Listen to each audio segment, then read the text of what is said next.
Hello everyone, good evening. It's Nathan, TransMidwife here. So tonight I've got not so fun of a video, I'm afraid. Basically, when I first decided I was going to do YouTube videos, I put out a question in a massive group that I'm admin of, in Midwife group, asking what people would want me to talk about, what would they be interested in.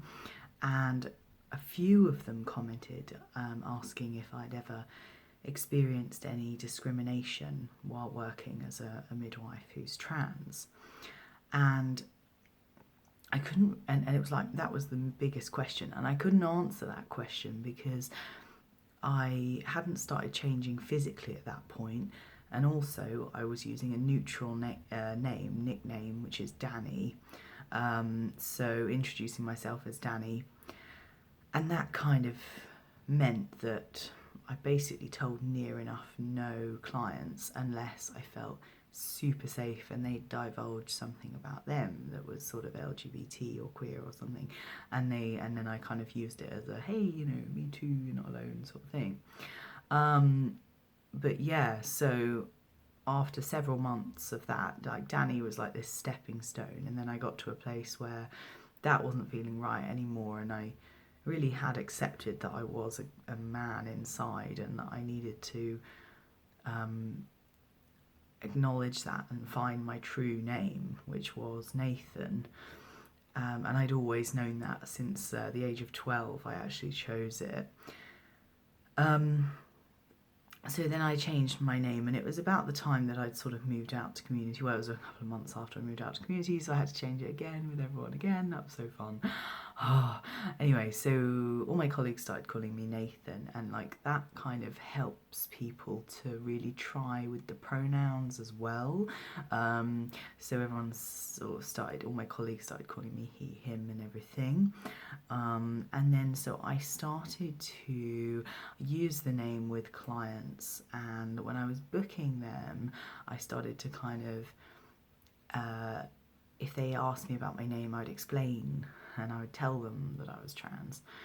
And in hindsight, that might have been a bit of an error, but I'm going to explain that. So I've now experienced my first sort of incident of discrimination. It's happened 3 times. So I'm working as a community midwife, which means that you get to know your clients a lot more and you see them a lot more often. And so, I want them to be comfortable with who's caring for them and things. And so the first story was a woman. I'm sorry, the cat's here now. So distracting. Okay. What happened the first time was... so I'd met her once. So someone else had booked her, and then I was meeting her, and I met her for her first appointment with me, and then it was time for her second appointment with me, and she didn't come, and then I was trying to call her and she wasn't answering, and I was leaving messages and texts and things where previously she'd answered, so I was a bit concerned. And there was also some social concerns around that family, so I was quite worried that she wasn't answering me. So what I did was I just spoke to the social worker, to check in, is everything okay? And after a few weeks, a social worker sort of said, I'll talk to her about it and I'll get back to you. And after a couple of weeks, she called me, the social worker, and said she was so nervous and she was so kind and gentle, and she was like, this is going to be a hard conversation, I really don't know how to say it, but the reason that the person didn't come to your appointments and hasn't been answering the phone is because they have a problem with your gender identity. And I, on the phone, I've completely held it together and I was professional. I was like, oh, right, I see. Of course, that's completely their decision, and if they're not happy with me caring for them, that's fine. We can get another midwife, just get her to tell us, like, where she'd be happy to come for appointments and then I'll sort it out. And what happened then was she actually ended up giving birth very soon after, and it worked out that she'd had very little antenatal care. So I did feel quite a lot of guilt about that, because I felt like, because of who I am, and because that made her uncomfortable, she hadn't received care, and there was a question about that. But then obviously as soon as they asked her, they were like, oh right, well, and I'd updated the files and stuff, so it was clearly not actually my fault, but it felt like it at the time. And then the next incident was, it's ongoing actually. So a colleague again booked the person and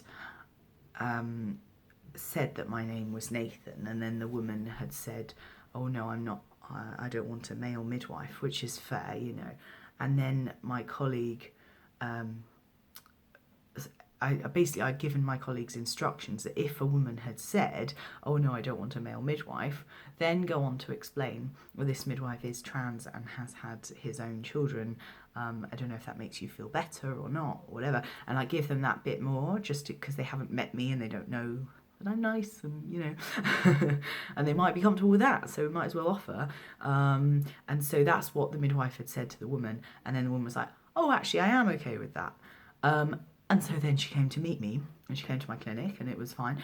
And I kind of realised who it was before she was coming in, and that there was initially an issue.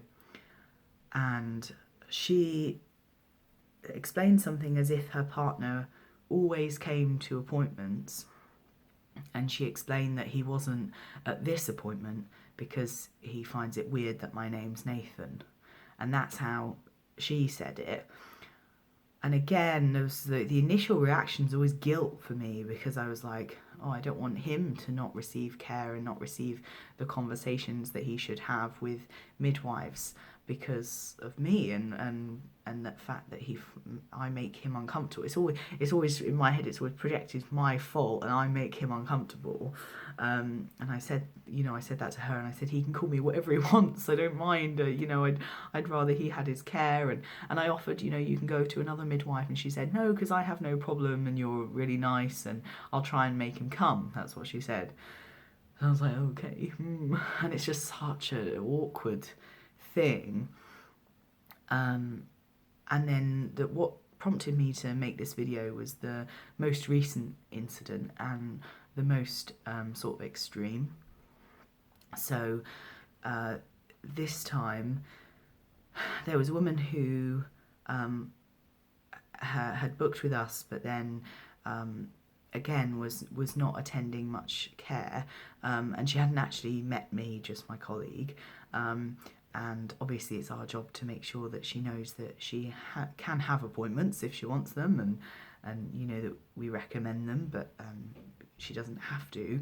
So I sent messages and voicemails, I'm here, and let me know if you don't want to see me, or if you do want to see me, and all this. And then the final step for that was to put a letter through the door. So I wrote a hand letter, and it had an appointment on it. It said, please give me a ring on this number to let me know if you want the appointment or not. Thanks. And I knocked on the door, and I put it through the door. And then I drove off, and I drove to my clinic. I had my student with me. And then about 20 minutes later, we got a phone call. And I presume it was her, though she did not give me her name. And I said hello. But unfortunately, my phone voice is automatically very feminine, and I don't know why I answer the phone like that. I can't get out the habit. It's probably defensive mechanism. Anyway, so I'm like, hello, and she said, hi, can I speak to Nathan, please? And I said, oh, that's me, still in my really girly voice. And she was like, oh, I thought that was a male name. And I said, oh, it is. I have a male name. And she was like, oh, that's unusual. And she started talking about something else. And because I couldn't hear her very well, I was just, I just, in that moment, made the error of deciding to be honest, and just said, oh, yeah, it's because I'm trans, actually. And immediately she said, oh, can I have someone else then? Can I speak to someone else, please? And so she didn't even want to speak to me, let alone, discuss appointments or anything. And I was like, well, I'm on my mobile and I'm not near anyone else. So, and then she was like, oh, well, never mind then. And I was like, oh, who is this? And I was about to say, I'll get you another midwife. Just give me like your name, just tell me who you are. And she just went, oh, never mind, and just put the phone down.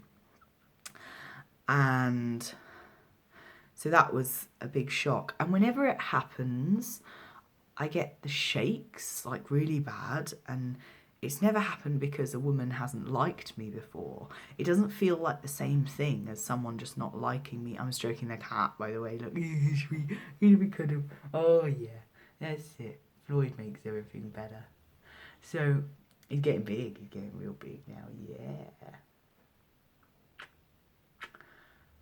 Yeah, it's like a feeling I've never had before, and it's like makes me feel really scared and vulnerable and confused, and just shocked. I think it's shock. So I like tried to shrug it off, and I went into I had my clinic there with the student, and kind of thankfully our first 2 clients had actually moved their appointments as we were been going along that day. So we had this big gap before the clinic started. So I was able to kind of get another midwife's number and get her permission for the woman to call her. So then I sent a text with the new number, and I was like, I just said, I'm sorry that you don't feel comfortable with me caring for you. Here's the number of a lovely midwife, please ring her. And I just hoped that because we'd been trying to get her to, we'd been hoping that she'd want some care, and it's like I had her, and then she went, and it felt like that was my fault, and that she was gonna have less care because of me again. But I know, and like people are screaming at this video right now, it's not because of you, it's because of her, and all of them is because of their opinions and prejudice, and that's why they're having less care, not because of me. But still, if I wasn't this way, then they would have the care. So that's the feeling that I get. And the other feeling that I get is that those 3 women that I could have looked after, I've then had to hand over to a colleague, which makes me feel like a less helpful member of the team because I keep having to give these women away. And of course, this is 3 out of 100. And, a lot of them are actually really positive about it and, think I'm interesting or different, and I have different insights and things. And, some of them, it's really interesting the various range, because some of them just call me Nathan, and they take me as they read me, and they don't question it, and they just call me Nathan, and it's like not even a big thing. And some of them are like really amazed by it and really almost advocating for me and gendering me correctly and stuff. And then obviously some of them have a problem, and some of them kind of ask me and get me to say it, and then they kind of go, oh. And then their brain has to go clink, clink, clink, and then they're like, oh yes, I am okay with that, And yeah, so there's all this stuff going through my head when it first happened about, do I want to go back to using a neutral name, Danny?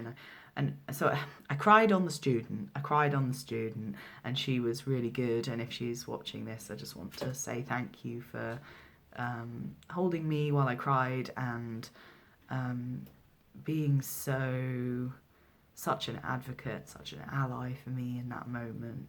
And she's a great student. She's doing really well. But anyways, yeah, and then I did cry on my colleague later as well, who completely said, of course this is not a burden to us as a team, and of course we're happy to take those women, and she explained that like lots of women have switched off all of their services for one reason or another, and you know, and that's what a queer, awesome friend of mine said as well. She said, you're not going to be the midwife for everyone, and that's okay. And for some women or people, you're going to be the best midwife they could possibly have, you know, especially someone from an LGBT background who might be really, really grateful that I walk into the room.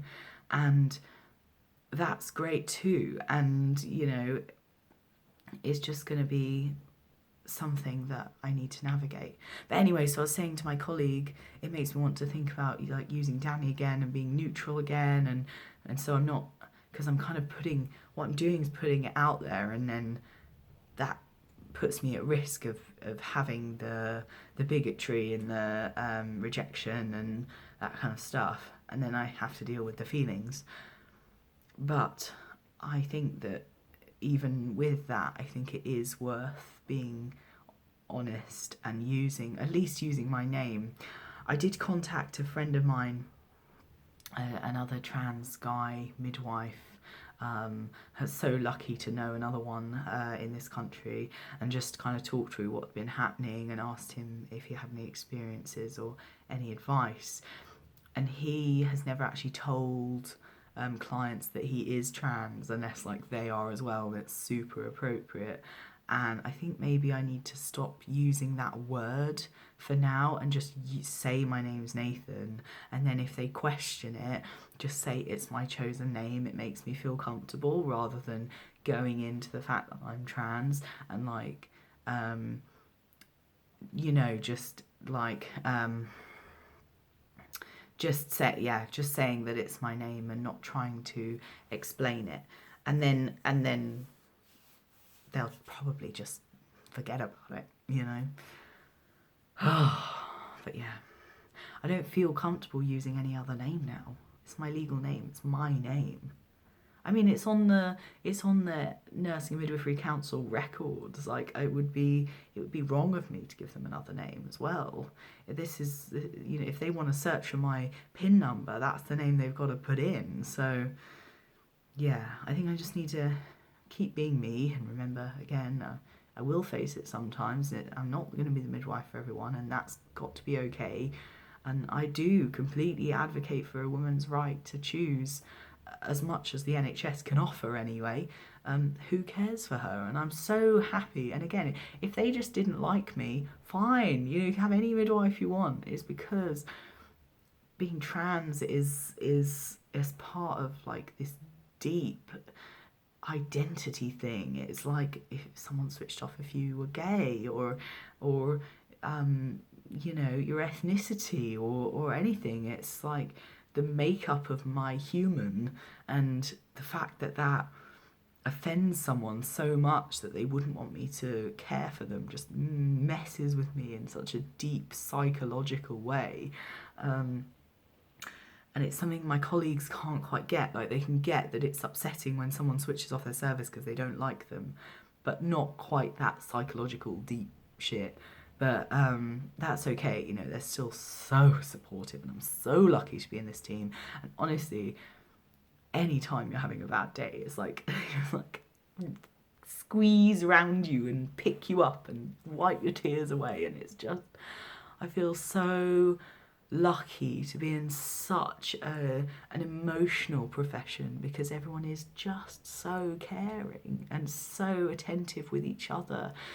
And I know that it's not like that in every trust. And if you're in a job where you haven't got that kind of literally wrapping each other up and pulling each other up by the bootstraps, then move area and move team, because I couldn't do it without them, and I feel like they couldn't do it without me either. I've held them all too in the 6 months that I've been there, and I just, yeah, I'm very grateful. And I'm learning, you know, learning how to deal with it, learning how to communicate with women and people in the right way. And I know that I'm slowly changing, but I don't pass at all yet, because I don't try to. I don't bind my chest or anything, because I can't. And I've done videos about that before. But yeah, so it's tricky, and it might actually get easier. There's one of the one of the biggest issues with the most recent thing was that the third incident, the woman seemed okay to talk to a male midwife, but then wasn't okay to talk to me when I was trans, and that was the biggest thing, really. But anyway, I didn't have truck. I should have ended on the really happy thing, which is being lucky to have all the support I have, and that I'm okay. And I thought I wasn't okay, and I really wanted to just like never go back, but after lots of reflection and support and talking to people that I've had in the one day that I've been off, I feel ready to face it again and know that I give really good care, and a lot of people really need me. So I've got to keep going. Particularly my student needs me, and she's going to be there tomorrow, so that's going to be fun. Anyway, long video. Okay, bye.